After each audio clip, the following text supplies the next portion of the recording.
Gente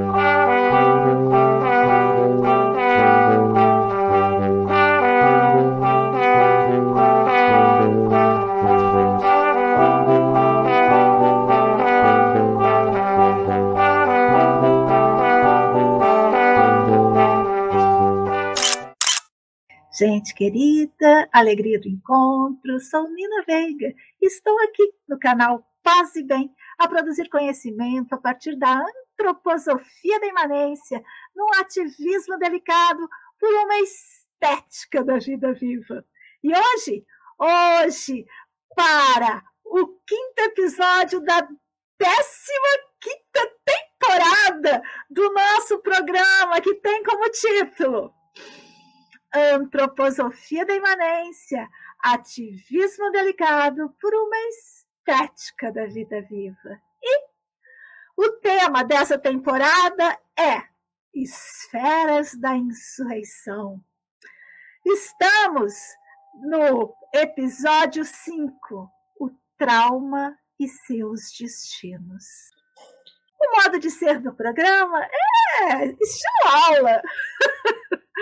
Eu gosto de fazer os slideshows, disponibilizo para vocês para consulta, vou trazendo os autores, eu procuro dar pouca opinião e mais conhecimento, produção de conhecimento. É o papel da professora, não é? E qual que é o efeito de sentido que eu quero com essa temporada? O efeito de sentido que eu gostaria dessa temporada é que vocês soubessem que existe gente que está pensando seriamente nos modos de subjetivação do contemporâneo e buscando frestas onde escapar, linhas de fuga, para a gente produzir resistência às forças da massificação. Uma pista que dá tom ao episódio diz: são distintas as estratégias do desejo que se mobilizam diante do trauma. Entre essas modalidades, encontram-se aquelas que podem gerar uma nova modalidade de resistência que se cria coletivamente.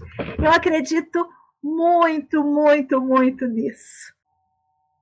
E temos a nossa autora. A autora se apresenta, ela, Sueli Ronick. E hoje eu separei um vídeo drops delicioso. Vamos assisti-lo?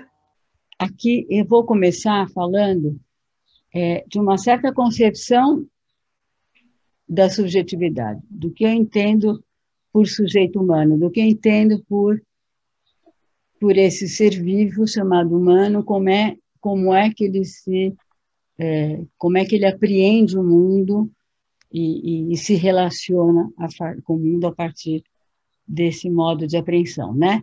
Então, primeiro, vocês estão vendo aqui do lado direito, vocês estão vendo essa figura, que é uma figura claramente com roupinha de mulher, uma figura com certo contorno, com uma certa forma de expressão, e ao fundo dela, essa quadrícula, que seria a quadrícula da cartografia cultural.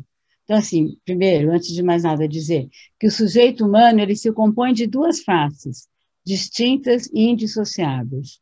Essa face que está do lado direito, para nós, cara pálidas, é muito mais fácil de entender imediatamente, porque uma das características que nós vamos ver, uma das características fundamentais da micropolítica dominante no regime colonial racializante capitalista é estarmos reduzidos a essa face da nossa experiência subjetiva, que eu estou dando o nome aqui de pessoal, que é a face das formas de expressão da força vital, nas condições socioculturais de um mundo. Então, cada mundo tem sua cartografia sociocultural própria, e nessa cartografia sociocultural se definem, se desenham as formas de expressão que predominam naquele mundo, as formas de expressão da força vital. Então, a face pessoal seria essa face da linguagem, da palavra. São as formas de expressão da força vital nas condições culturais de um certo mundo, né? Então, de uma certa cartografia sociocultural que está representada aqui por essa quadrícula atrás da personagem.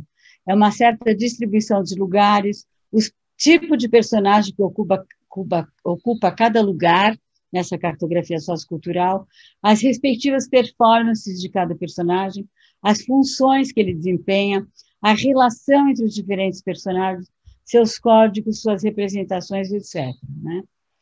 Essa face aqui, pessoal, é uma face consciente. Como é que eu apreendo o mundo nessa face pessoal? Eu apreendo o mundo através da percepção. Todos nós sabemos o que é percepção. E a percepção, tanto visual quanto auditiva, etc. e tal, né?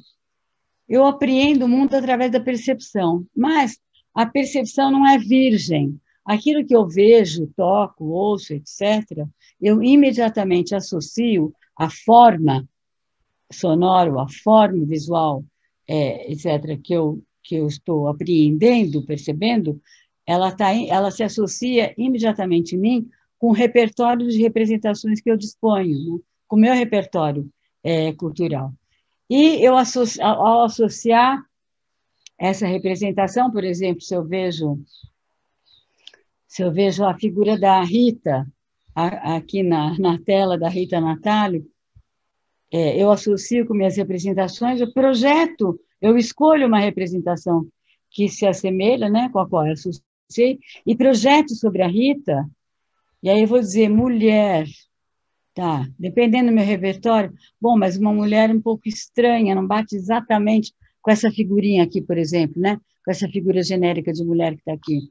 Pô, penteado, sei lá.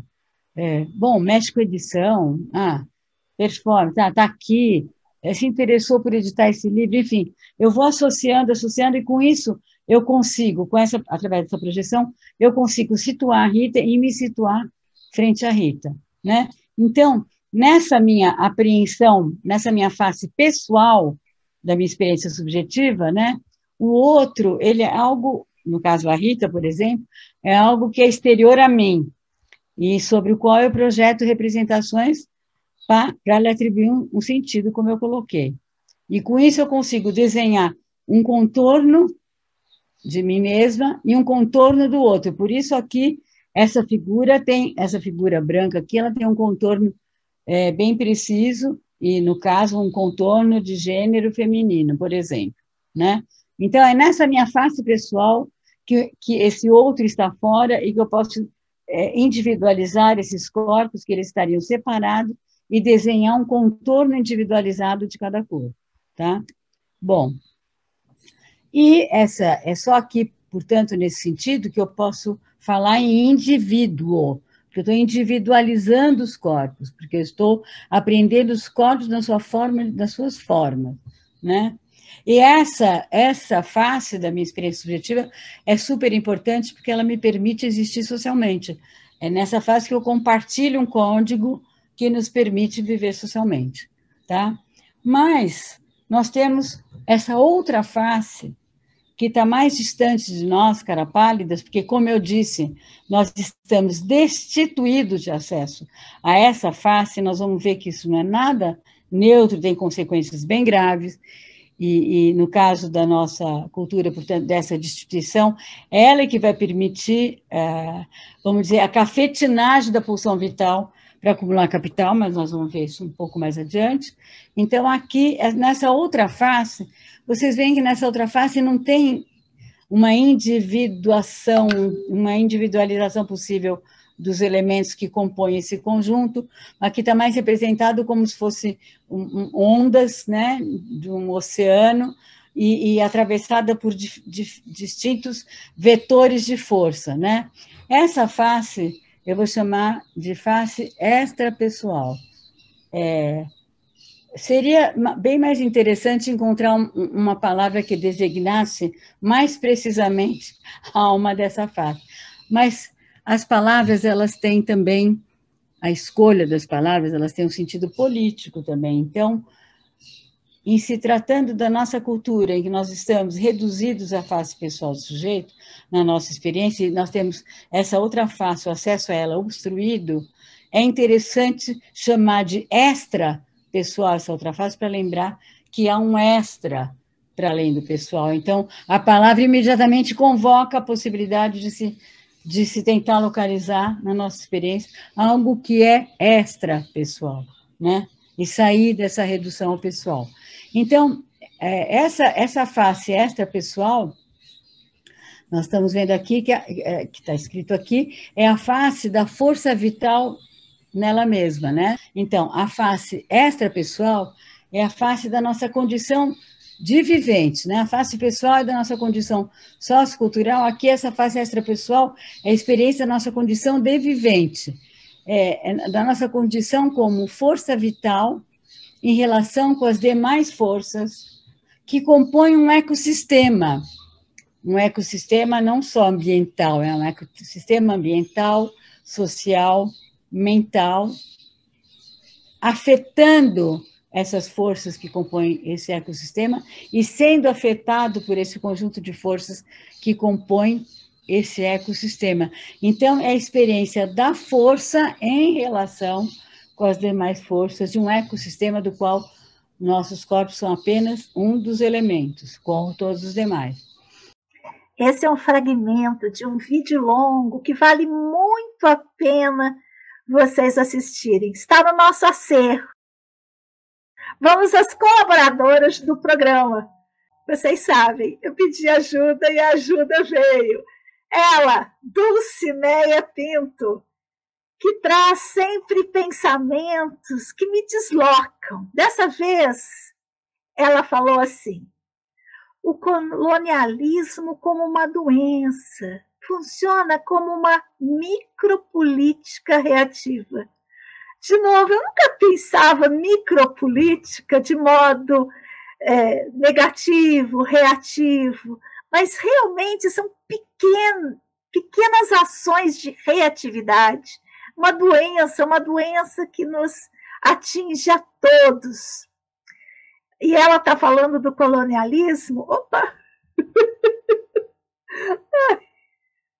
Ela está falando do colonialismo porque ela está lá em Portugal, então essas dores que se sentem também além-mar são muito pesadas.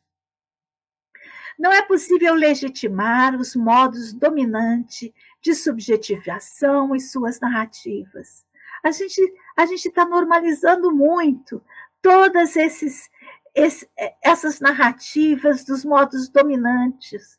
E a gente tem que começar a problematizar isso. Ou continuar a fazê-lo. E aí a Dulcineia fala: quando comenta a constatação de Ronick de que a psicologia do eu normaliza os modos de subjetivação reativos, Dulcineia faz uma digressão interessante, citando a ecopsicologia. Eu nem sabia que existia essa psicologia. E a deslegitimação, tanto que eu não conhecia, da angústia provocada pela situação ambiental atual. Isso é muito sério da gente observar. Como que a situação ambiental atual nos angustia. E aí, sempre quando alguém fala disso, eu lembro, eu que cresci e fui adulta no tempo da Guerra Fria, a gente vivia sempre sobre a sombra do fim do mundo, o botão vermelho que uma das potências iria apertar e destruir tudo. Agora é a mesma coisa, sim.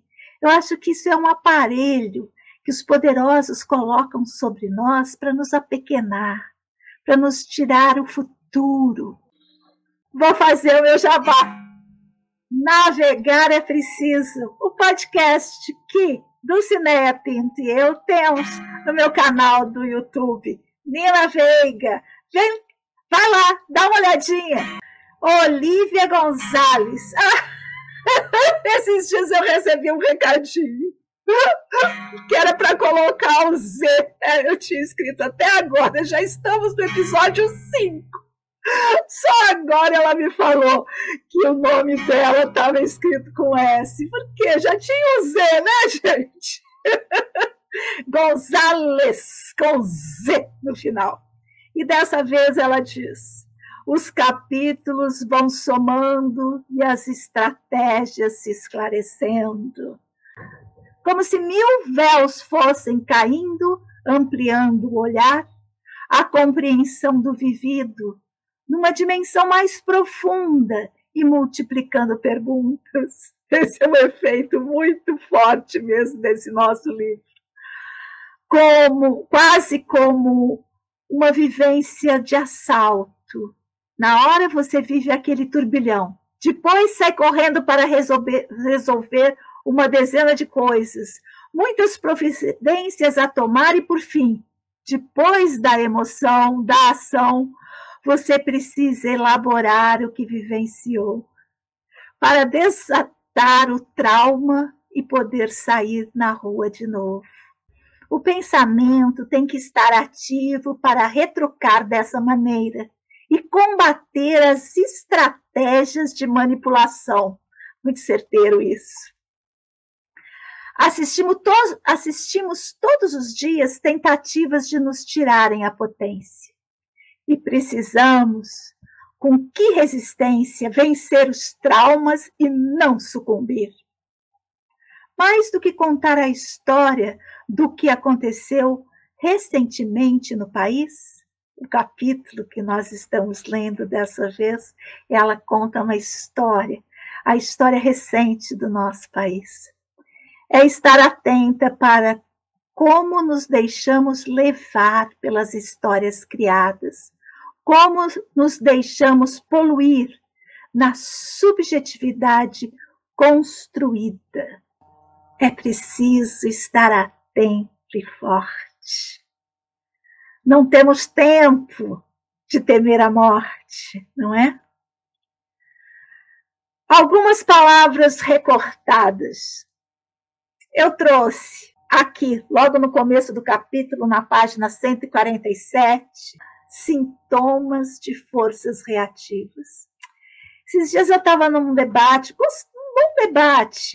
num dos grupos de WhatsApp a qual eu pertenço a vários, mas muitas das opiniões, muitas das conversas eram forças reativas, sabe? Um ressentimento, uma raiva. Eu acho que todos nós estamos contaminados pela raiva, mesmo entre amigos, debatendo assuntos importantes, um ressentimento, uma raiva, uma reatividade impera nas ações.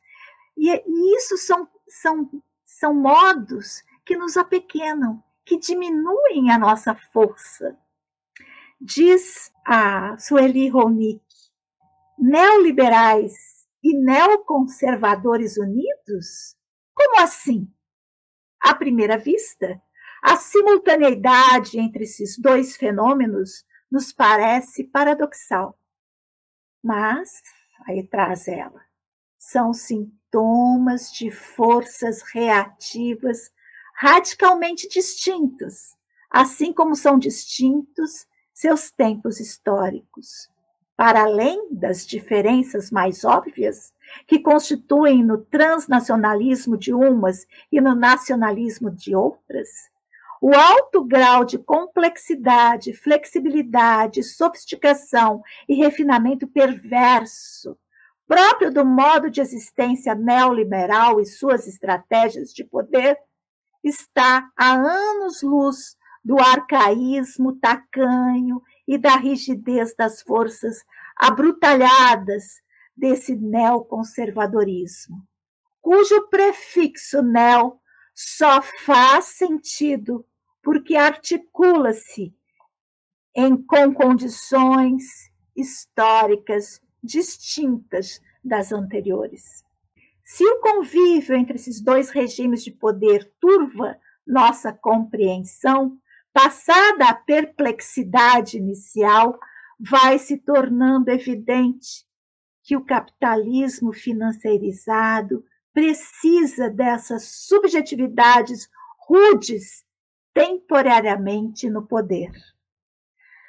E aí vem essa torpe subjetividade que ela fala aqui. A gatinha está incomodada, ela passou aqui e desligou tudo. Torpe subjetividade, eu marquei também, diz Honeck. Uma coincidência de interesses de neoconservadores e neoliberais em relação a esse objetivo específico permite sua aliança temporária.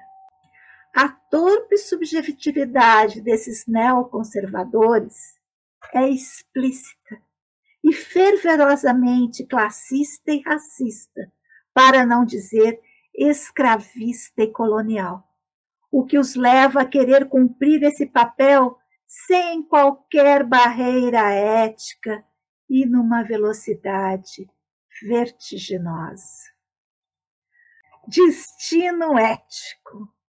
Eu nunca tinha visto essa expressão, mas eu gostei. Peguei mais pelas palavras, porque é um capítulo pesado, principalmente porque tocar na nossa história recente não é simples. Dói muito, diz Sally Honeck. Princípio micropolítico do poder colonial capitalístico, o abuso da vida. A estratégia micropolítica do poder colonial capitalístico consiste em investir na produção de uma certa política de subjetivação. Ixi. Ela não quer saber desse assunto, nem eu. Mas já chegamos no final do livro. E é importante, mesmo que nos doa, sabe? É importante que a gente encare. Por quê? Porque ela não só mostra aquilo que nos acontece, mas ela aponta linhas de fuga. E é nisso que eu quero investir com vocês. Lembrando que dessa vez a gente está falando de trauma. E realmente é um capítulo que nos atiça o trauma.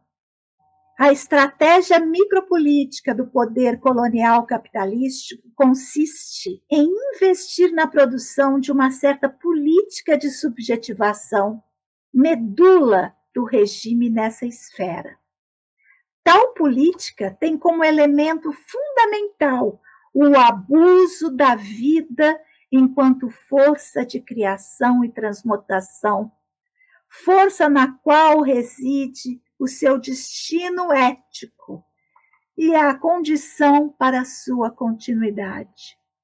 Isso inclui a potência vital em todas as suas manifestações, e não só nos humanos, sendo que nos humanos o abuso não se restringe à manifestação desta potência como força de trabalho, como se pensava no marxismo. O intuito do abuso, e aí eu acho que tem uma chave de entendimento importante, mesmo que nos doa olhar para isso, o intuito do abuso é destituir a subjetividade de seu poder de conduzir sua potência vital e da liberdade de escolha de seus destinos. Então, todo esse aparelho a qual a gente está submetido, ele está ele quer nos apequenar e a gente tem que resistir a isso, tem que encontrar caminhos, cada um o seu, mas coletivamente. A gente tem que desenvolver uma modalidade de resistência. É isso que a nossa autora investe, e é isso que nós também aqui do canal queremos investir sempre. Onde que eu estou? Coletivamente, não é? A nova modalidade de resistência que se cria coletivamente face à nova modalidade de poder.